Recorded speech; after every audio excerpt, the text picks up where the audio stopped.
இரவு ஆன பிறகு வந்தியத்தேவன் கலங்கரை விளக்கின் தலைவரை தனிப்பட சந்தித்து இலங்கைக்கு தான் அவசரமாக போக வேண்டும் என்பதை தெரிவித்தான். தியாகவிடங்க கரையர் என்னும் பெயருடைய பெரியவர் தமது வருத்தத்தை தெரிவித்தார். இந்த கரையோரத்தில் எத்தனையோ பெரிய படகுகளும் சிறிய படகுகளும் ஒரு காலத்தில் இருந்தன. அவையெல்லாம் இப்போது சேது கரைக்கு போய்விட்டன. இலங்கையில் உள்ள நமது சைன்யத்தின் உதவிக்காகத்தான் போயிருக்கின்றன. எனக்கு சொந்தமாக 2 படகுகள் உண்டு. அவற்றில் ஒன்றில் நேற்று வந்த 2 மனிதர்களை ஏற்றிக்கொண்டு என் மகன் போயிருக்கிறான். அவன் எப்போது திரும்பி வருவான் என்று தெரியாது. என்ன செய்யட்டும் ஐயா? அந்த மனிதர்கள் யார்? அவர்கள் ஒரு மாதிரி ஆட்கள் என்று தங்கள் குமாரி கூறினாளே. ஆமாம், அவர்களை கண்டால் எனக்கும் பிடிக்கவில்லைத்தான். அவர்கள் யார் என்பதும் தெரியவில்லை, எதற்காக போகிறார்கள் என்பதும் தெரியவில்லை. பழுவேட்டரையரின் பனைமுத்திரை அவர்களிடம் இருந்தது. அப்படியும் நான் என் மகனை போக சொல்லியிருக்க மாட்டேன். ஆனால் என் மருமகள் மிக பணத்தாசை பிடித்தவள். பை நிறைய பணம் கொடுப்பதாக அவர்கள் சொன்னதை கேட்டுவிட்டு புருஷனை போக வேண்டும் என்று வற்புறுத்தினாள். இது என்ன ஐயா வேடிக்கை? வீட்டில் உலக அனுபவம் இல்லாத ஒரு சிறு பெண் சொன்னால் அதைத்தான் உங்கள் மகன் கேட்க வேண்டுமா என்றான் வந்தியத்தேவன். பிறகு சிறிது தயக்கத்துடன் மன்னித்துக் கொள்ளுங்கள், அது தங்கள் குடும்ப விஷயம் என்றான். அப்பனே, நீ கேட்பதில் தவறு ஒன்றுமில்லை. என் குடும்பத்திற்கு சாபக்கேடு ஒன்றுண்டு. என் மகன் என்று தயங்கினார். வந்தியத்தேவனுக்கு அப்போது சேந்தன் அமுதன் இக்குடும்பத்தை பற்றி கூறியது நினைவுக்கு வந்தது. தங்கள் மகனால் பேச முடியாதா? ஆம், உனக்கு எப்படி தெரிந்தது என்று கேட்டார் பெரியவர். சேந்தன் அமுதனையும் அவன் தாயாரையும் அவர்கள் வீட்டில் தான் தங்கியிருந்ததை பற்றியும் வந்தியத்தேவன் அவரிடம் கூறினான். அந்த ஆள் நீதானா? உன்னை பற்றி செய்தி இங்கே முன்னமே வந்துவிட்டது. உன்னை நாடெங்கும் தேடுகிறார்களாமே. இருக்கலாம், அதை பற்றி எனக்கு தெரியாது. நீ ஏன் இலங்கைக்கு அவசரமாக போக விரும்புகிறாய் என்று இப்போது எனக்கு தெரிகிறது. பெரியவரே, தாங்கள் நினைப்பது சரியல்ல. என் உயிரை காப்பாற்றிக் கொள்வதற்காக மட்டும் நான் இலங்கைக்கு போகவில்லை. அங்கே உள்ள ஒருவருக்கு மிக முக்கியமான ஓலை ஒன்று கொண்டு போகிறேன். தாங்கள் வேண்டுமானால் அதை பார்க்கலாம். தேவையில்லை. இளைய பிராட்டி உன்னை பற்றி எழுதியிருப்பதே எனக்கு போதும். ஆனால் இச்சமயம் நீ கேட்கும் உதவி என்னால் செய்ய முடியவில்லையே. ஐயா, இன்னொரு படகு இருப்பதாக சொன்னீர்களே. படகு இருக்கிறது, தள்ளுவதற்கு ஆள் இல்லை. நீயும் உன்னுடைய சிநேகிதனும் தள்ளி கொண்டு போவதா இருந்தால் தருகிறேன். ஐயா, எங்கள் இருவருக்கும் படகு ஓட்ட தெரியாது. எனக்கு தண்ணீர் என்றாலே கொஞ்சம் பயம். அதிலும் கடல் என்றால். படகு ஓட்ட தெரிந்தாலும் அனுபவம் இல்லாதவர்கள் கடலில் படகு ஓட்ட முடியாது. கடலில் கொஞ்சம் தூரம் போய்விட்டால் கரை மறந்துவிடும். அப்புறம் திசை தெரியாமல் திண்டாட வேண்டி வரும். ஐயா, என்னுடன் வந்தவனை நான் அழைத்து போவதற்கும் இல்லை. அவனை மூலிகை சேகரிப்பதற்காக இங்கே விட்டு போக வேண்டும். ஏதாவது ஒரு வழி சொல்லி நீங்கள் தான் உதவி செய்ய வேண்டும். ஒரு வழி இருக்கிறது. அது எளிதில் நடக்கக்கூடிய காரியம் என்று நீயும் முயற்சி செய்து பார். அதிர்ஷ்டம் உன் பக்கம் இருந்தால் நான் என்ன செய்ய வேண்டும்? பெரியவரே, சொன்னால் கட்டாயம் செய்கிறேன். இந்த பகுதியிலேயே பூங்குழலியை போல் சாமர்த்தியமாக படகு தள்ள தெரிந்தவர்கள் வேறு யாரும் இல்லை. இலங்கைக்கு எத்தனையோ தடவை போய் வந்திருக்கிறாள். அவளிடம் நான் சொல்லுகிறேன், நீயும் கேட்டுப்பார். ஐயா, இப்போதே கூப்பிடுங்களேன், கேட்டு பார்க்கலாம். வேண்டாம், மிக்க பிடிவாதக்காரி. இப்போது உடனே கேட்டு முடியாது என்று சொல்லிவிட்டால் அப்புறம் அவளுடைய மனதை மாற்ற முடியாது. நாளைக்கு நல்ல சமயம் நோக்கி அவளிடம் நான் சொல்லுகிறேன். நீயும் தனியே பார்த்து கேள். இவ்விதம் தியாகவிடங்க கரையர் கூறிவிட்டு கலங்கரை விளக்கை நோக்கி சென்றார். அவருடைய வீட்டு திண்ணையில் வந்தியத்தேவன் படுத்தான். அவனுடன் வந்த வைத்தியர் மகன் முன்னமே தூங்கி போய்விட்டான். வந்தியத்தேவனுக்கு நீண்ட பிரயாணம் செய்த களைப்பினால் தூக்கம் கண்ணை சுற்றி கொண்டு வந்தது. விரைவில் தூங்கி போனான். திடீரென்று தூக்கம் கரைந்தது. கதவு திறக்கும் ஓசை கேட்டது. களைத்து மூடியிருந்த கண்ணிமைகளை கஷ்டப்பட்டு வந்தியத்தேவன் திறந்து பார்த்தான். ஓர் உருவம் வீட்டிற்குள்ளே இருந்து வெளியேறி சென்றது தெரிந்தது. மேலும் கவனமாக பார்த்தான். அது பெண்ணின் உருவம் என்று கண்டான். கலங்கரை விளக்கின் வெளிச்சம் அந்த உருவத்தின் மேல் விழுந்தது. அவள் பூங்குழலிதான், சந்தேகமில்லை. அவள் என்னமோ நம்மிடம் சொன்னாளே, நடுநிசியில் என்னை தொடர்ந்து வா, என் காதலர்களை காட்டுகிறேன் என்றாள். ஏதோ விளையாட்டு பேச்சு என்றல்லவா அப்போது நினைத்தோம். இப்போது இவள் உண்மையிலேயே நள்ளிரவில் எழுந்து போகிறாளே. எங்கே போகிறாள்? காதலனையோ காதலர்களையோ பார்க்க போவதா இருந்தால் அப்படி நம்மிடம் சொல்லுவாளா? பின்தொடர்ந்து வந்தால் காட்டுகிறேன் என்பாளா? இதில் ஏதோ மர்மமான பொருள் இருக்க வேண்டும். எப்படி இருந்தாலும் பின்தொடர்ந்து போய் ஏன் பார்க்க கூடாது? நாளைக்கு இவளிடம் நயமாக பேசி இலங்கைக்கு படகு தள்ளி கொண்டு வர சம்மதிக்க செய்ய வேண்டும். அதற்கு இப்போது இவளை தொடர்ந்து போவது உதவியாயிருக்கலாம். ஏதாவது இவளுக்கு அபாயம் வரக்கூடும். அதிலிருந்து இவளை காப்பாற்றினால் நாளைக்கு நாம் கேட்பதற்கு இணங்கக்கூடும் அல்லவா? வந்தியத்தேவன் சத்தம் செய்யாமல் எழுந்தான். பூங்குழலி போகும் வழியை பிடித்துக் கொண்டே போனான். சாயங்காலம் சேற்று பள்ளத்தில் விழுந்தபோது நிகழ்ந்த அனுபவம் அவனுக்கு நன்றாய் ஞாபகம் இருந்தது. அம்மாதிரி மறுபடி நேர்வதை அவன் விரும்பவில்லை. ஆகையால் பூங்குழலியை அவன் பார்வையிலிருந்து தவற விட்டுவிடக்கூடாது என்று எண்ணிக்கொண்டே பின்தொடர்ந்தான். கலங்கரை விளக்கத்திலிருந்து கொஞ்சம் தூரம் வரை வெட்ட வெளியாகவே இருந்தது. ஆகையால் பூங்குழலியின் உருவமும் தெரிந்து கொண்டிருந்தது. அவள் போன வழியை போவதில் கஷ்டம் ஒன்றும் இல்லை. அவள் அருகில் போய் பிடித்துவிட வேண்டும் என்று எண்ணி விரைவாக நடந்தான். ஆனால் அது சாத்தியப்படவில்லை. இவன் வேகமாய் நடக்க நடக்க அவளுடைய நடைவேகமும் அதிகரித்துக் கொண்டே இருந்தது. இவன் பின்தொடர்ந்து வருவதை அவள் கவனித்ததாகவே தெரியவில்லை. திறந்த வெளியை கடந்ததும் காடு அடர்ந்த மேடு பங்கான பூமி வந்தது.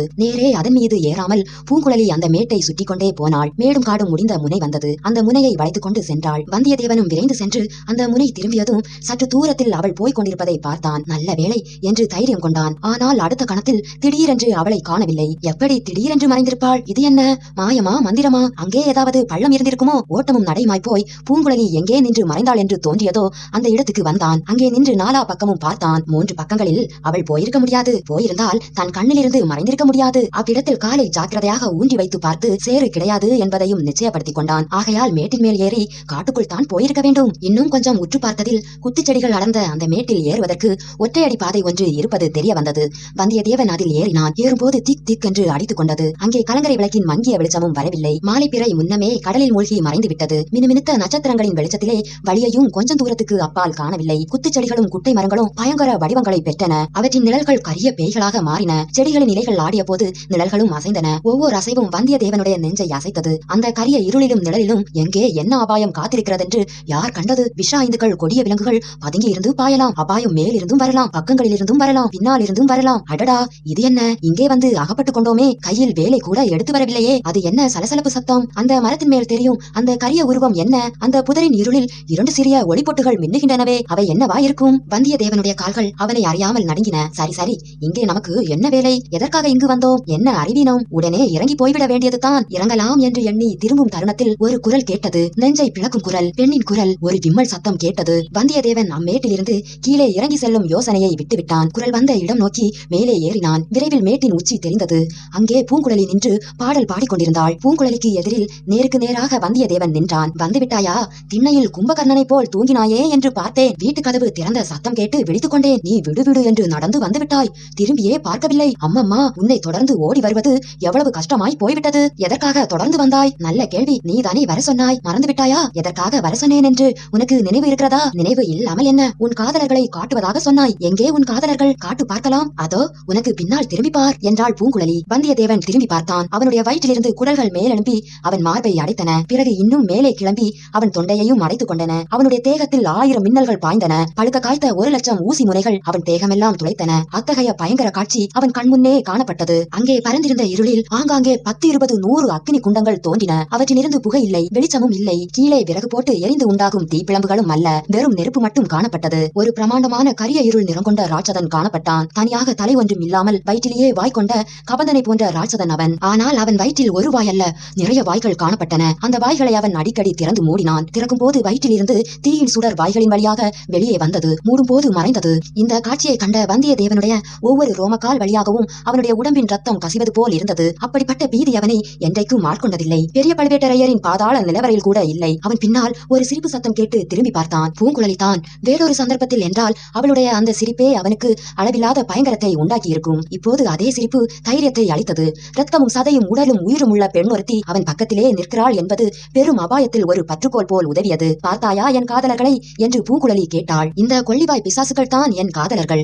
இவர்களை பார்த்து சலாபம் செய்வதற்குத்தான் நள்ளிரவில் இந்த இடத்துக்கு நான் வருகிறேன் என்றாள். இந்த பெண்ணுக்கு நன்றாக பித்து பிடித்திருக்கிறது என்பதில் எள்ளளவு சந்தேகமும் இல்லை. இவளுடைய உதவியை கொண்டு இலங்கைக்கு போகிறது நடக்கிற காரியமா? இவ்வாறு வந்தியத்தேவன் எண்ணினான். அவனுடைய உள் மனதிலிருந்து வேறு ஏதோ ஒரு எண்ணம் வெளிவர போராடி கொண்டிருந்தது. அது இந்த கொள்ளிவாய் பிசாசுகளை பற்றிய ஏதோ ஒரு விஷயம்தான். உன்னுடைய சிநேகிதன் சேந்தன் அமுதனால் இத்தகைய காதலர்களோடு போட்டியிட முடியுமா என்று பூங்குழலி கூறியது கிணற்றுக்குள்ளே இருந்து வரும் குரலை போல் கேட்டது. ஏனெனில் அவனுடைய உள்ளம் அப்போது எதையோ ஞாபகப்படுத்திக் கொள்ள முயன்று கொண்டிருந்தது. கடைசியில் ஒரு போராட்டம் செய்து மனதிற்குள்ளே இதோ ஞாபகம் வந்துவிட்டது. கந்தகம் கலந்த பூமி பிரதேசங்களில் தண்ணீர் வெகு காலம் தேங்கி நின்று சதுப்பு நிலமானால் அத்தகைய இடங்களில் இரவில் இம்மாதிரி தோற்றங்கள் ஏற்படும். பூமிக்குள்ளே இருந்து கந்தகம் கலந்த வாயு வெளியில் வரும்போது நெருப்பு பிளம்பு வருவது போல் இருக்கும். சில சமயம் நீடித்து நிற்கும், சில சமயம் தோன்றியவுடன் மறைந்துவிடும். இந்த இயற்கை தோற்றத்தை கண்டு அறியாத மக்கள் பயப்படுவார்கள். கொள்ளிவாய் பிசாசு என்று பயங்கர பெயர் கொடுத்து பீதி அடைவார்கள். இப்படி பெரியோர் சொல்லி அவன் கேள்விப்பட்டிருந்தது ஞாபகத்துக்கு வந்தது. பிறகு அவனுடைய அறிவுக்கும் பயத்துக்கும் போர் நடந்தது. அறிவு வெற்றி பெற்றது. ஆனால் அதையெல்லாம் இச்சமயம்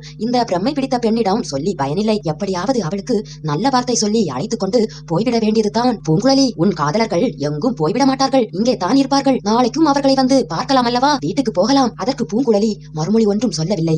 விம்மி அழத் தொடங்கினாள். இது என்ன தொல்லை என்று வந்தியத்தேவன் எண்ணினான். பின்னர் சற்று நேரம் சும்மா இருந்தான். பூங்குழலி, நாம் போகலாமா என்று மீண்டும் கேட்டான். விம்மல் நிற்கவில்லை. பூங்குழலி அழுது கொண்டே இருந்தாள். வந்தியத்தேவனுக்கு அலுத்து போய்விட்டது. சரி, உன் இஷ்டம் போல் செய், எனக்கு தூக்கம் வருகிறது, நான் போகிறேன் என்று சொல்லிவிட்டு இறங்க தொடங்கினான். பூங்குழலி உடனே விம்மலை நிறுத்தினாள். மேட்டிலிருந்து இறங்க தொடங்கினாள். நாளே பாய்ச்சலில் வந்தியத்தேவனுக்கு முன்னால் கீழே போய் நின்றாள். இருவரும் கலங்கரை விளக்கை நோக்கி நடக்க தொடங்கினார்கள். இந்த பித்து பிடித்த பெண்ணை நம்பி படகில் ஏறுவதாவது கடலை கடப்பதாவது ஆயினும் வேறு வழி இல்லை என்று தெரிகிறதே. ஏதாவது நல்ல வார்த்தை சொல்லி சிநேகம் செய்து கொள்ள பார்க்கலாம். வானத்தில் வால் நட்சத்திரம் தோன்றுகிறதே, அதை பற்றி உன் கருத்து என்ன என்று பூங்குழலி கேட்டாள். என் கருத்து ஒன்றுமில்லை, வால் நட்சத்திரம் தோன்றுகிறது, அவ்வளவுதான் என்றான் வந்தியத்தேவன். வால் நட்சத்திரம் வானில் தோன்றினால் பூமியில் பெரிய கேடுகள் விளையும் என்று சொல்கிறார்களே, உண்மையா? நான் ஜோதிட சாஸ்திரம் படித்ததில்லை. ஜனங்கள் அப்படி சொல்லிக் கொள்வது தான் எனக்கு தெரியும். சற்று நேரம் மௌனமாக நடந்தார்கள். சக்கரவர்த்திக்கு உடம்பு சுகமில்லை என்று சொல்கிறார்களே, அது உண்மைதானே என்று கேட்டாள் பூங்குழலி. இவள் அவ்வளவு பித்துக்குழி பெண்ணல்ல என்று வந்தியத்தேவன் எண்ணிக்கொண்டான். கொஞ்சம் அவனுக்கு நம்பிக்கை பிறந்தது. நானே என் கண்ணால் பார்த்தேன். சக்கரவர்த்தி படுத்த படுக்கையாய் கிடக்கிறார். 2 கால்களிலும் உணர்ச்சியே கிடையாது. ஓர் அடி கூட எடுத்து வைக்க முடியாது. அவரை குணப்படுத்த மூலிகை கொண்டு வரத்தான் நான் வந்திருக்கிறேன். பூங்குழலி, எனக்கு ஓர் உதவி செய்வாயா? அதற்கு மறுமொழி சொல்லாமல், சக்கரவர்த்தி அதிக நாள் உயிரோடு இருக்க மாட்டார், சீக்கிரத்தில் இறந்து போய்விடுவார் என்று சொல்கிறார்களே, அது உண்மையா என்று கேட்டாள் பூங்குழலி. நீ இச்சமயம் உதவி செய்யாவிட்டால் அப்படி நடந்தாலும் நடந்துவிடும். இலங்கையில் ஓர் அபூர்வ சஞ்சீவி மூலிகை இருக்கிறதாம். அதை கொண்டு வந்தால் சக்கரவர்த்தி பிழைத்துக் கொள்வாராம். நீ படகு தள்ளிக்கொண்டு இலங்கைக்கு வருவாயா? சக்கரவர்த்தி ஒருவேளை இறந்து போனால் அடுத்தபடி யார் பட்டத்துக்கு வருவார்கள் என்று பூங்குழலி கேட்டது வந்தியத்தேவனை தூக்கி வாரி போட்டது. பூங்குழலி, உனக்கும் எனக்கும் அதை பற்றி என்ன? யார் பட்டத்துக்கு வந்தால் நமக்கென்ன கவலை? ஏன் கவலை இல்லை? நீயும் நானும் இந்த ராஜ்யத்தின் குடிமகன்கள் அல்லவா? இந்த பெண் பித்து பிடித்தவளே அல்ல. இவளிடம் ஜாக்கிரதையாக நடந்து கொள்ள வேண்டும். இவளுடைய விசித்திரமான செயல்களுக்கு வேறு காரணம் இருக்க வேண்டும். ஏன் பேசாமல் இருக்கிறாய்? அடுத்த பட்டத்துக்கு யார் வருவார்கள் என்று பூங்குழலி மீண்டும் கேட்டாள். ஆதித்த கரிகாலருக்குத்தான் யுவராஜா பட்டம் கட்டியிருக்கிறது. அவர் தான் நியாயமாக அடுத்த பட்டத்துக்கு வர வேண்டும். மதுராந்தகர் அவருக்கு உரிமை ஒன்றும் இல்லையா? அவர் தான் ராஜ்யம் வேண்டாம் என்று சொல்லிவிட்டாரே. முன்னே அப்படி சொன்னார், இப்போது ராஜ்யம் வேண்டும் என்று சொல்கிறாராமே. அவர் சொன்னால் போதுமா? நாட்டு மக்கள் எல்லோரும் ஒப்புக்கொள்ள வேண்டாமா?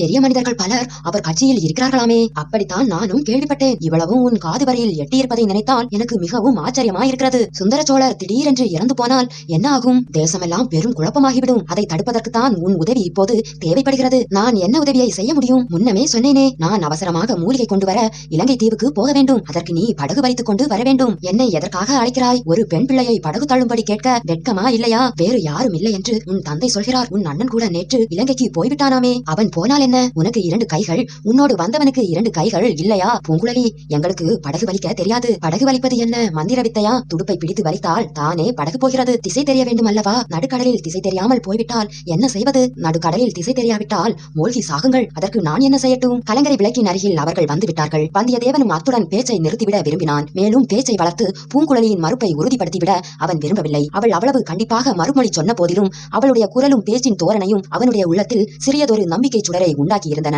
2ஆம் முறை படுத்த பிறகு வெகு நேரம் வந்தியத்தேவனுக்கு தூக்கம் வரவில்லை. ஏதேதோ எண்ணங்களினால் அவனுடைய உள்ளம் வெகுவாக குழம்பிக் கொண்டிருந்தது. 4ஆம் ஜாமத்தின் ஆரம்பத்திலே தான் தூங்கினான். தூக்கத்தில் வந்தியத்தேவன் கனவு கண்டான். பாய்மரம் விரித்த சிறிய படகில் பூங்குழலியும் அவனும் எதிரெதிராக அமர்ந்திருந்தார்கள். நாலாபுறமும் கடல், எங்கு நோக்கினாலும் தண்ணீர், இனிய பூங்காற்று. படகு அக்காற்றில் மிதப்பது போல போய்க் கொண்டிருந்தது. பூங்குழலியின் முகம் அழகே வடிவமாக ஜொலித்தது. சுருண்ட தலைமுடி நெற்றியில் ஊசலாடி கொண்டிருந்தது. எங்கே போகிறோம், எதற்காக போகிறோம் என்பதெல்லாம் வந்தியத்தேவனுக்கு மறந்து போய்விட்டது. பூங்குழலியுடன் படகில் போவதற்காகவே இத்தனை நாள் பிரயாணம் செய்து வந்ததாக தோன்றியது. ஒன்றே ஒன்று குறைவாயிருந்தது. அது என்ன? பூங்குழலியின் பாட்டு. சேந்தன் அமுதன் சொல்லியிருந்தான் அல்லவா? பூங்குழலி, உன் பவள வாயை திறந்து ஒரு பாட்டு பாட மாட்டாயா என்றான் வந்தியத்தேவன். என்ன சொன்னாய் என்று பூங்குழலி புன்னகையுடன் கேட்டாள். உன் கனிவாயை திறந்து ஒரு கீதம் இசைக்க மாட்டாயா என்றேன். கீதம் இசைத்தால் எனக்கு என்ன தருவாய்? உன் அருகில் வந்து உன் அழகிய கன்னத்தில் என்று சொல்லி முடிப்பதற்குள்ளே பூங்குழலி தன் மடியிலிருந்து ஒரு கூரிய கத்தியை எடுத்துக்கொண்டாள். கத்தி பிடித்த கையை ஓங்கினாள். இதோ பார், அந்த பாய்மரத்துக்கு அப்பால் ஒரு அணு அளவு நீ வந்தாலும் உன்னை இந்த கத்தியால் குத்திவிடுவேன். கடல் மீன்கள்